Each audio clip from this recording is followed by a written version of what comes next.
Olá, está começando agora o programa Insight, Gerando Novas Ideias, uma parceria da Rede São Paulo Saudável e o Comitê de Ética em Pesquisa da Secretaria Municipal de Saúde de São Paulo. Meu nome é Luiz Gracindo e nosso programa, um dos seus objetivos, é o incentivo para que pesquisadores que utilizaram nossas bases de dados, utilizaram a nossa rede de serviços de saúde, voltem aqui para contar o resultado dessas pesquisas, para trazendo informações relevantes para o trabalhador da saúde. Você pode participar do nosso programa mandando suas sugestões para o nosso e-mail, canalprofissional@prefeitura.sp.gov.br. Esse mês nós estamos comemorando os 25 anos do Estatuto da Criança e do Adolescente, o ECA, e assim nós vamos trazer alguns temas da saúde da criança. E para abrir com chave de ouro, trazemos uma das pessoas mais capacitadas para falar do tema, que é a professora Ana Maria Chiesa. Como vai, Ana Maria? Tudo bem, obrigada, Luiz. A professora Ana é enfermeira e professora associada da Escola de Enfermagem da USP, sendo pesquisadora principalmente na área de promoção e desenvolvimento infantil.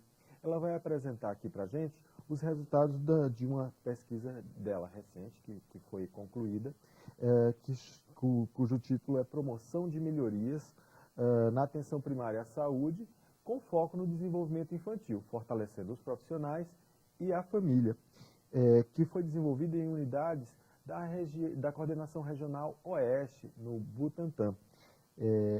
Ana, por que os primeiros anos de vida são tão decisivos para o desenvolvimento do ser humano? Existem pesquisas em diferentes áreas, mas sobretudo no campo da neurociência, da epigenética, que desde 1990, da década dos anos 90, apontam, reconhecem o funcionamento e a estrutura cerebral.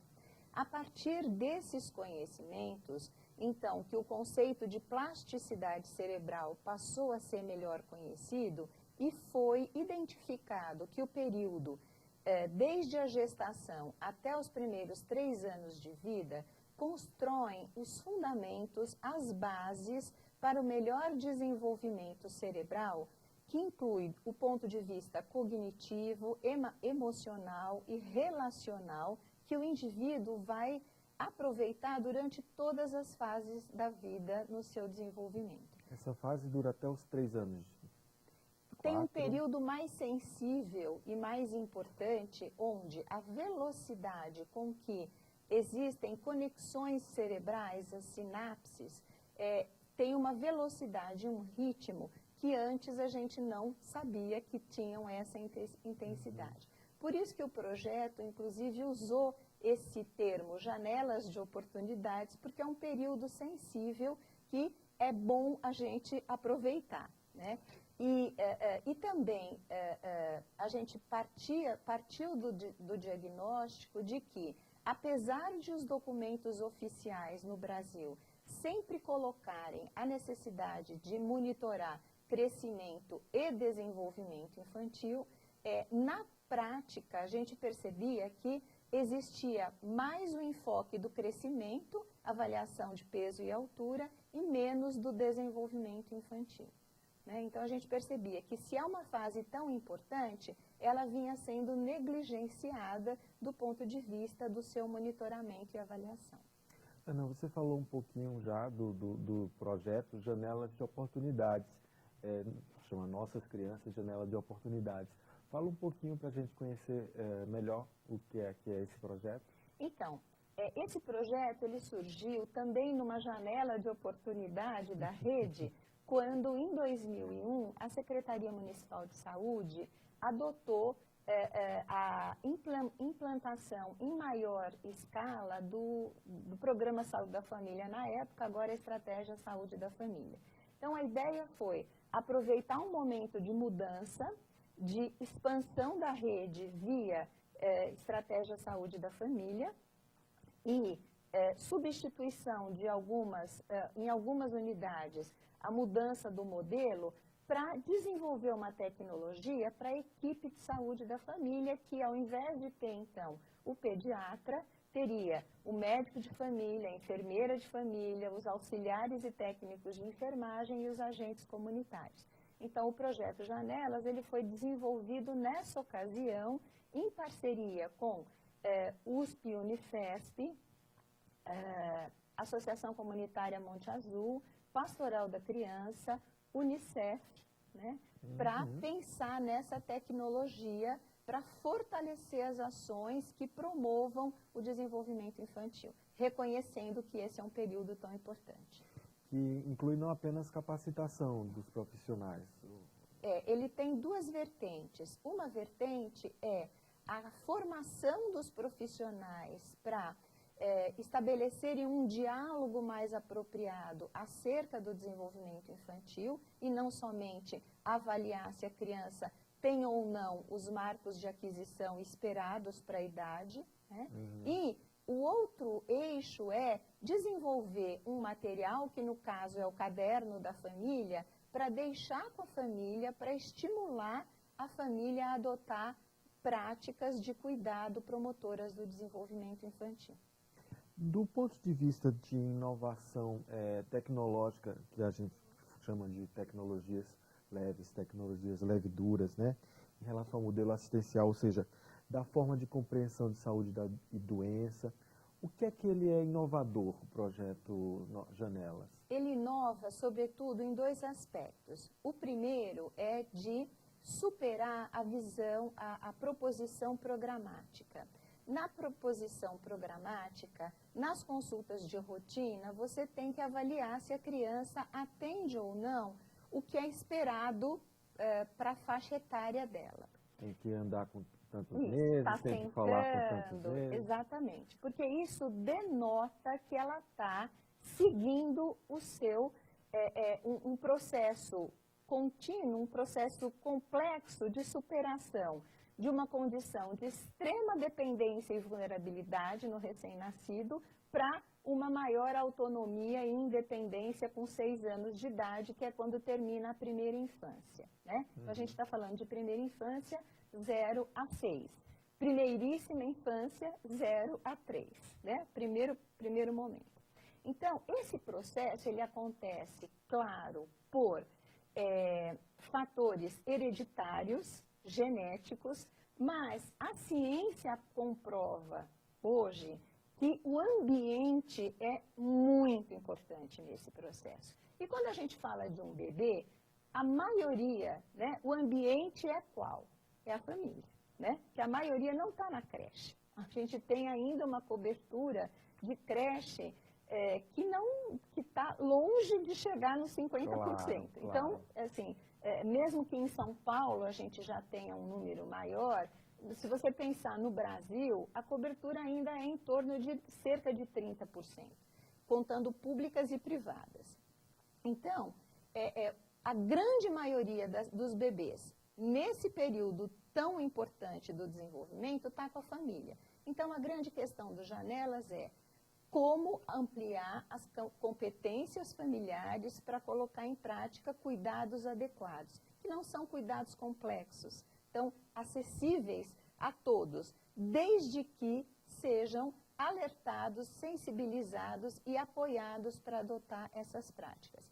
E o outro eixo importante do Janelas da tecnologia é aliar promoção com intervenção, é orientar o profissional a avaliar aspectos de promoção da saúde e não só esperar ter uma queixa para você poder fazer um encaminhamento, para você poder fazer uma intervenção. Esse é o programa Insight, que hoje recebe a professora Ana Maria Chiesa, da Escola de Enfermagem da USP, que veio falar com a gente sobre a saúde da criança e o projeto Janela de Oportunidades. Ana, vamos falar um pouquinho agora de como é que foi esse projeto específico que a gente está apresentando hoje, essa pesquisa, como é que ela foi desenvolvida? Então, ela foi desenvolvida num modelo que a gente chama de pesquisa-ação, né? A pesquisa-ação ela foi a partir de um edital da FAPESP, da Fundação de Amparo à Pesquisa do Estado de São Paulo, em parceria com a Fundação Maria Cecília Souto Vidigal, que é uma instituição do terceiro setor que vem apoiando muito, tem uma ação indutora para ações políticas de fortalecimento da primeira infância, já desde 2007. A FAPESP fez uma parceria com a Fundação Maria Cecília e lançou esse edital. E eu apresentei a proposta de implementar o Janelas na região do Butantã, porque da primeira vez que a gente desenvolveu o projeto, o Butantã não tinha entrado como um critério de prioridade. Então, a gente implementou, junto a 31 equipes de saúde da família, de 6 unidades básicas que compõem o território da microrregião Butantã-Jaguaré. E qual foi a equipe envolvida? Na verdade, né, esse foi um pouco da ousadia, não trabalhar com uma amostra. A gente trabalhou com 100% das equipes de saúde da família do território. Então, demandou a realização de oficinas de formação dos profissionais. A gente trabalhou num formato de encontros onde a equipe inteira vinha para participar da oficina. Então, o cronograma foi difícil construir esse cronograma, porque é difícil você tirar a equipe da sua rotina de atendimento, né, para fazer a capacitação.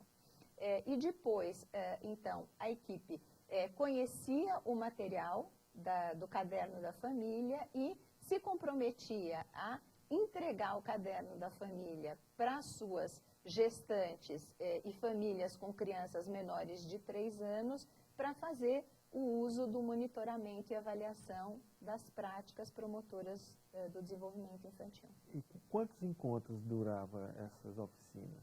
Nós tivemos 2 formatos de oficinas. Num primeiro formato, mais otimista, nós trabalhamos com 3 encontros de 8 horas. Então, eram oficinas de 24 horas para cada equipe, com intervalo mensal.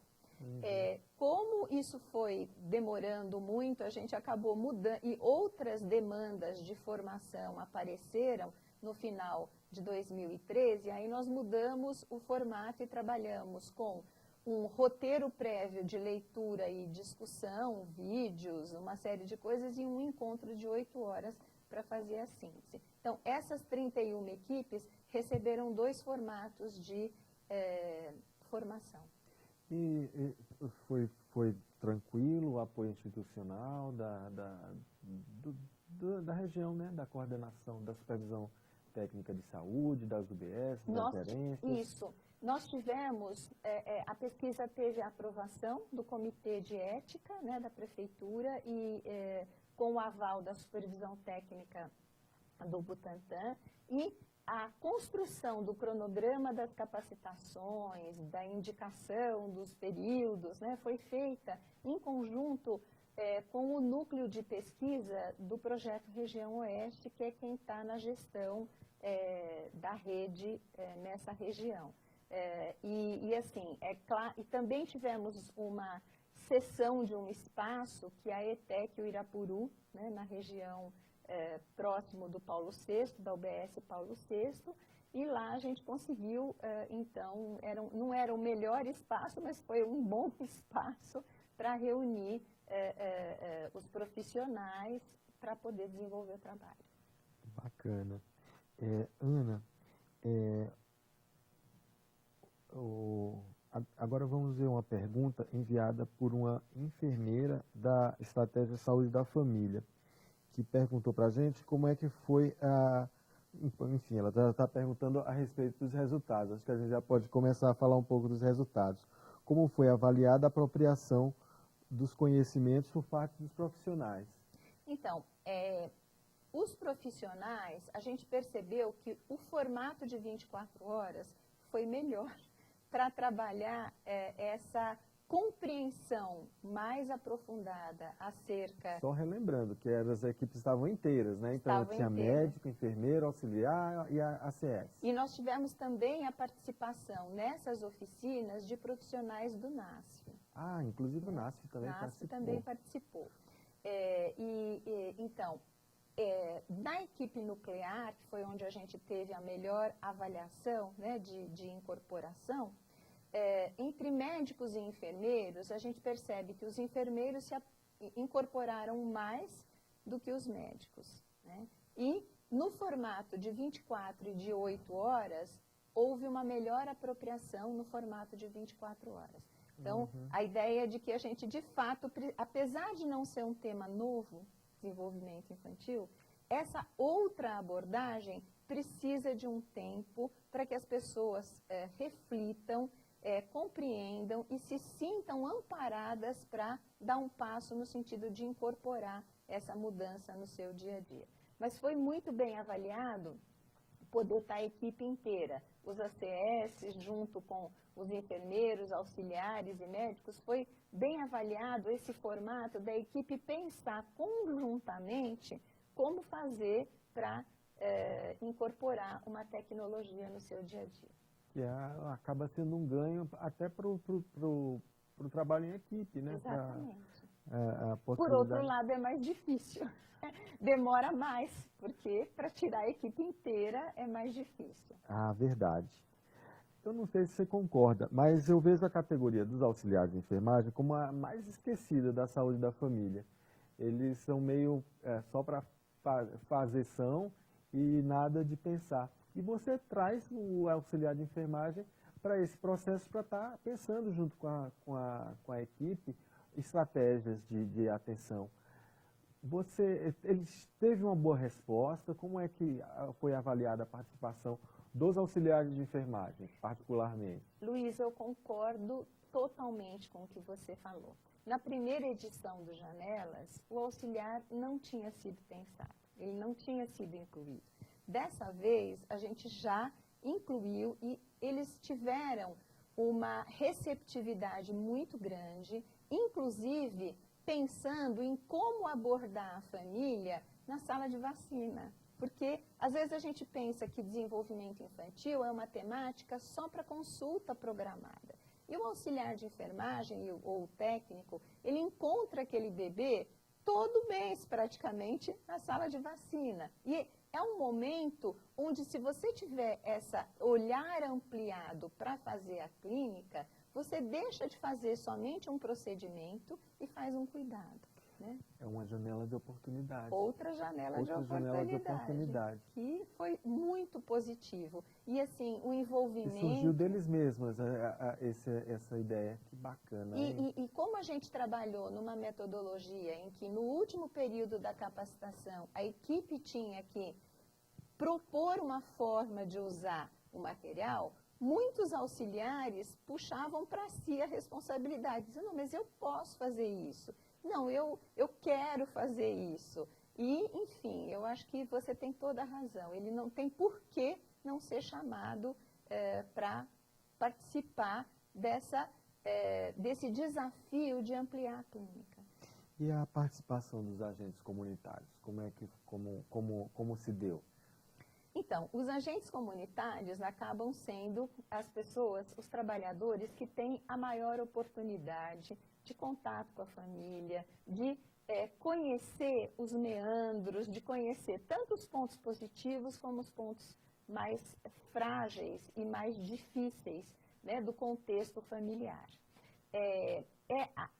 A proposta do Janelas ajuda a ressignificar os desafios da infância. Portanto, eu fico muito feliz de estar nesse programa que está comemorando os 25 anos do Estatuto da Criança e do Adolescente.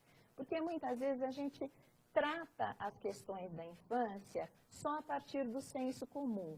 Eu passei por isso, então eu acho que isso é legítimo, né? Então, retomar conceitos sobre abordagem de família, infância, práticas adequadas, acaba sendo reviver, né? Só que retomar a partir de uma discussão e de uma possibilidade de cuidar disso no seu dia a dia.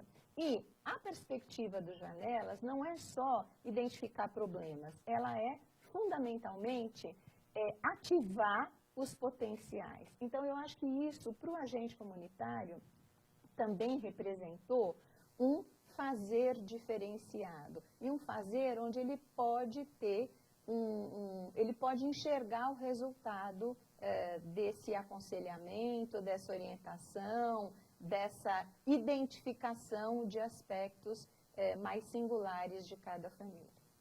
Eles adoram quando conseguem ser bem instrumentalizados para uma prática de visitas. Então, eles devem ter onde eles deve ter deixam sido de ser simplesmente um elo, né? Eles têm um papel onde eles podem realizar e sempre com suporte à retaguarda da família, da equipe. Da equipe.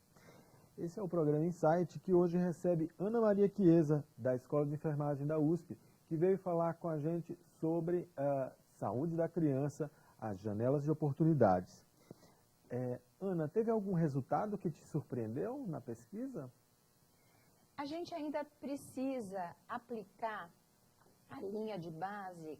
Nós fizemos uma linha de base com as famílias para identificar como aquelas práticas estavam acontecendo antes da intervenção e não conseguimos ainda identificar se houve mudanças. Mas uma surpresa é que, como ponto de partida, as famílias do Butantan já, na sua grande maioria, têm boas práticas. Pelo menos elas referem que as boas práticas deveriam ser, elas reconhecem elementos das boas práticas. Uhum. Agora, também... Fala um pouquinho que práticas seriam essas. A estrutura da tecnologia do Janelas, ela está dividida em 6 dimensões. Alimentação, higiene, saúde, prevenção de acidentes, amor e segurança e brincadeira. A parte mais inovadora é amor e segurança, brincadeira e prevenção de acidentes, porque alimentação, saúde e higiene são extremamente tradicionais nos programas, não tem nada de muito inovador. Agora, então, poder ter um roteiro para perguntar a respeito de afeto, como a família demonstra o afeto para a criança, que oportunidades de contato tem, se durante, por exemplo, a amamentação, a mãe acaricia, toca o bebê, são elementos que fazem da tarefa de cuidar de um bebê num processo que pode ser prazeroso o adulto se sentir envolvido e comprometido com o bebê. Então, isso era um aspecto que a surpresa era ver como os trabalhadores, quando percebiam esse insight, tinham esse insight, então se sentiam mais envolvidos e comprometidos com o processo, né? E, assim, em geral, a gente não percebeu grandes pontos críticos, né? Das famílias na linha de base, mas... É até interessante, porque de repente dá para focar naquelas famílias que se apresentarem mais vulneráveis. Exatamente. Né? Você tem aí um padrão para focar nessas famílias.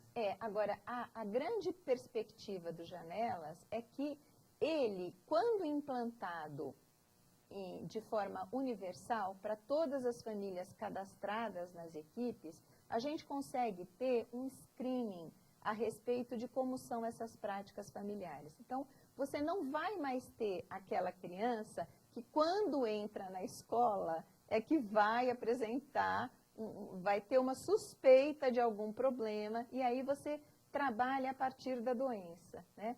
O Janelas nos permite trabalhar a partir dos potenciais de fortalecimento e de competências familiares, para que a gente não tenha que aguardar uma queixa para começar a olhar para esse lado da estimulação, do desenvolvimento, do afeto, da linguagem, dos limites, da construção da autonomia.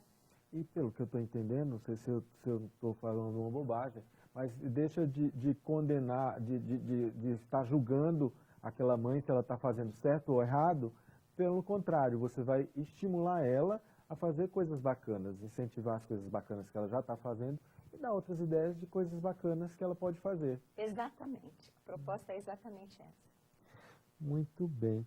E a metodologia, ela está disponível para o trabalhador do SUS, para os gestores, para outros serviços de atenção primária? Esse foi uma outra surpresa positiva que nós tivemos. Quando nós fizemos um seminário para apresentar esses dados, ainda antes de concluir na FAPESP, nós tivemos a presença da doutora Ana Estela Haddad para assistir, né? E ela, como lançou em 2013 o São Paulo Carinhosa, a plataforma São Paulo Carinhosa, que é uma plataforma também de fortalecimento, de articulação. Fala um pouquinho o que é a plataforma, de repente o trabalhador da saúde ainda não conhece. São Paulo Carinhosa é uma política municipal de articulação de diferentes setores para fortalecer ações da primeira infância, desse período aí crítico para o desenvolvimento infantil.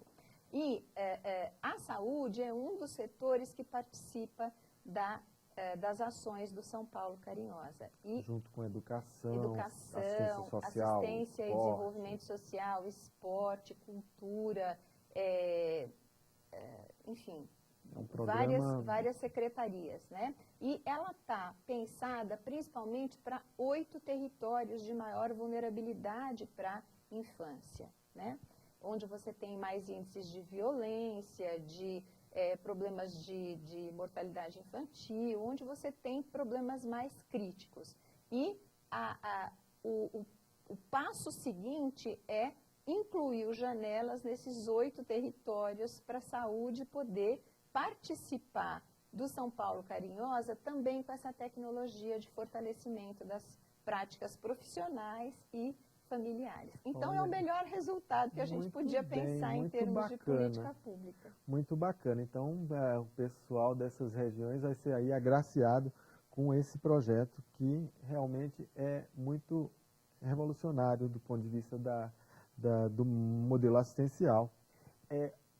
Ana, e tem uma cartilha, né? Ela está disponível? A gente chama Caderno da Família, né? Certo. Ele está num link pela página dos grupos de pesquisa da Escola de Enfermagem da USP, né? Mas eu acho que em breve a gente vai poder também disponibilizar na prefeitura. Muito bem.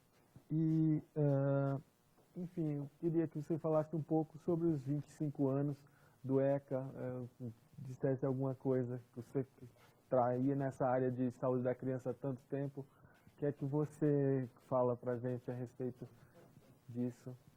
Eu acho que o ECA foi uma conquista muito importante para que a gente reconheça a criança e o adolescente como portador de direitos, um cidadão portador de direitos. É diferente de pensar que a infância é um estado de latência e que o sujeito só vai virar cidadão quando ele for adulto. Então, é já reconhecer a importância da cidadania e daí o papel da família e, por consequência, políticas públicas que apoiem a família a realizar esse papel de proteção, de sobrevivência, de cuidado e de construção dessa identidade, né? E também acho que a gente precisa, na sociedade brasileira, aprofundar a discussão a respeito das condições que levam